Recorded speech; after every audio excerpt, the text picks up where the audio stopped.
Subscribe করো commerce lesson এবং bell icon press করে প্রতিটি ভিডিওর প্রথম দর্শক হওয়ার সুযোগ পাও। আজকের ভিডিওতে আমরা ইনকাম ফ্রম হাউস প্রপার্টির আরও একটা টাফ অঙ্ক সলভ করব। তাহলে শুরু করা যাক। তো আমরা সলভ করব বিবি কুন্ডু টেস্ট পেপারের 694 পেজের 5-এর অরের অঙ্কটা, যেটা বলা আছে Shrimati Kumkum Ghosh is the owner of 2 houses. তো সবার আগে আমরা এই 6টা হেডিং দিয়ে নেব, দিয়ে অঙ্কের ইনফরমেশন ওয়াইজ আমরা ফিল আপ করে দেবো। এবারে পার্টিকুলার 3টে অ্যামাউন্ট রুপিস। এবারে আমরা স্টার্ট করছি হাউস 1 দিয়ে, যেটা বলা ছিল লেট আউট, তো ব্র্যাকেটে লিখে দেবো।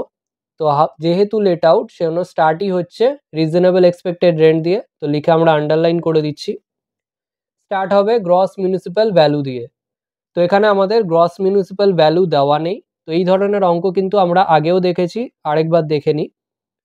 তো এই অঙ্কের ক্ষেত্রে আমাদের মিউনিসিপ্যাল ট্যাক্স বলা আছে 27,000 আর মিউনিসিপ্যাল ট্যাক্স রেট দেওয়া ছিল 10%। তাহলে 27,000 হচ্ছে মিউনিসিপ্যাল ট্যাক্স আর ট্যাক্স রেট হচ্ছে 10%, ডিভাইড করলেই আমরা নেট মিউনিসিপ্যাল ভ্যালু পেয়ে যাচ্ছি 2,70,000। এবারে যেহেতু বাড়িটা কলকাতাতে রয়েছে অর্থাৎ বিগ মেট্রো সিটিজে, সেক্ষেত্রে নেট মিউনিসিপ্যাল ভ্যালু আর গ্রস মিউনিসিপ্যাল ভ্যালুর মধ্যে একটা 10%-এর ডিফারেন্স দেখা যাবে। তাহলে এই 2,70,000টা 90%-এর সমান হবে। তো 90% দিয়ে ডিভাইড করলেই আমরা গ্রস মিউনিসিপ্যাল ভ্যালু পেয়ে যাচ্ছি 3 লাখ।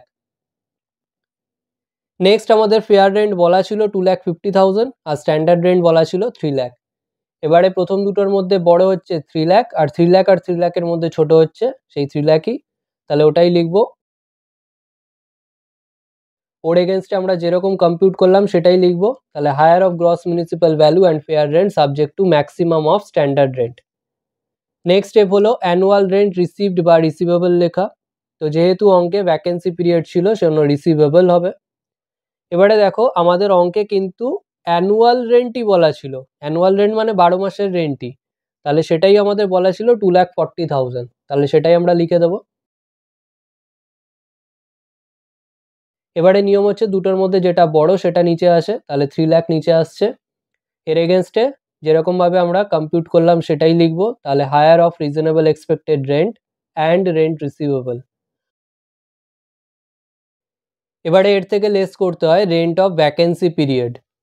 তো এখানে দেখো 2,40,000 ছিল পুরো বছরের রেন্ট অর্থাৎ 12 মাসের রেন্ট, তাহলে 12 দিয়ে ডিভাইড করব, ইনটু ভ্যাকেন্সি পিরিয়ড ছিল 2 মান্থ, তাহলে 2 দিয়ে মাল্টিপ্লাই করব, তাহলে আমরা পাচ্ছি 40,000 রেন্ট অফ ভ্যাকেন্সি পিরিয়ড। সেটা লেস করে একটু নিচের দিকে আউটারে নিচ্ছি 2,60,000, ওর এগেনস্টে গ্রস অ্যানুয়াল ভ্যালু ক্যাপিটালে লিখে দেবো। নেক্সট লেস করতে হয় municipal tax paid by the owner. তো এখানে দেখো অঙ্কে তো মিউনিসিপ্যাল ট্যাক্স বলা ছিল 27,000, এবারে নিচে 1 নম্বর পয়েন্টে বলা আছে 1/3 of the municipal tax has been paid by the tenant for the let out house.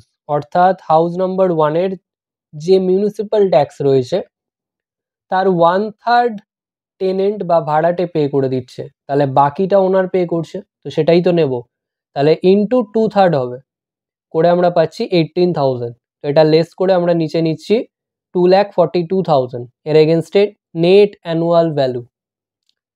এবারে আসি ডিডাকশনে, তা less deduction under section 24 roman 1-এ standard deduction under section 24A।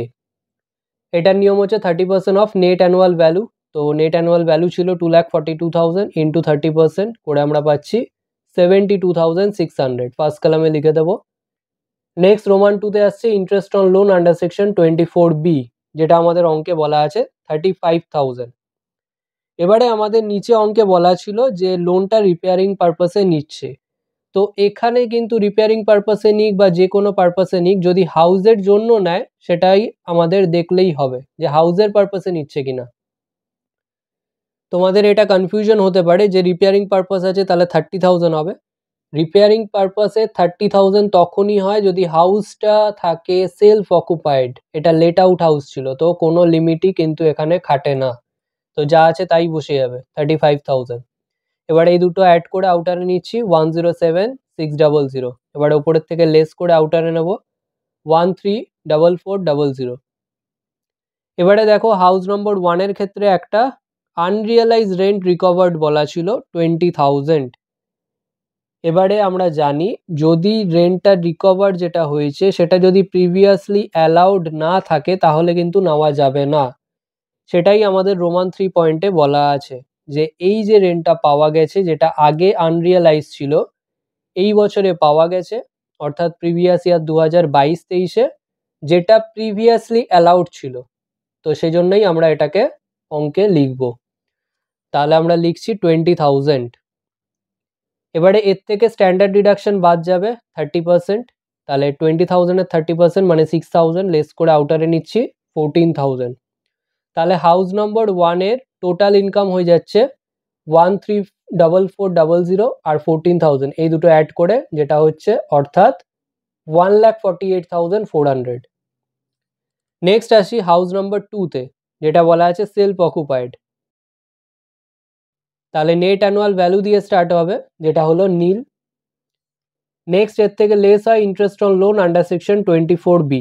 এবারে আমাদের অঙ্কে বলাই ছিল ইন্টারেস্ট অন লোন 50,000, কিন্তু রোমান 2 পয়েন্টে বলা আছে সেকেন্ড হাউস বা সেলফ অকুপাইড হাউসের লোনটা নেওয়া হয়েছিল তার বোনের ওয়েডিং সেরিমনির জন্য। তো হাউসের পারপাসে যদি লোন না নেওয়া হয় সেটার ইন্টারেস্ট কিন্তু হাউস থেকে বাদ যাবে না, তাহলে এটা ড্যাশ হবে, তাহলে আউটারে যাচ্ছে নীল। এবারে এটার সাথে নীল অ্যাড করে আমরা ইনকাম ফ্রম হাউস প্রপার্টি পাচ্ছি 1,48,400। ওর এগেনস্টে ক্যাপিটালে লিখে দেবো taxable income from house property. আজকের ভিডিও এখানেই শেষ। ভিডিওটা ভালো লাগলে লাইক করো, বন্ধুদের সাথে শেয়ার করো, যদি কোনো প্রশ্ন থেকে থাকে অবশ্যই কমেন্ট সেকশনে জানাও, এবং এই ভিডিওটা থেকে যদি নতুন কিছু শিখে থাকো তাহলে অবশ্যই সাবস্ক্রাইব করো এবং দেখতে থাকো কমার্স লেসন।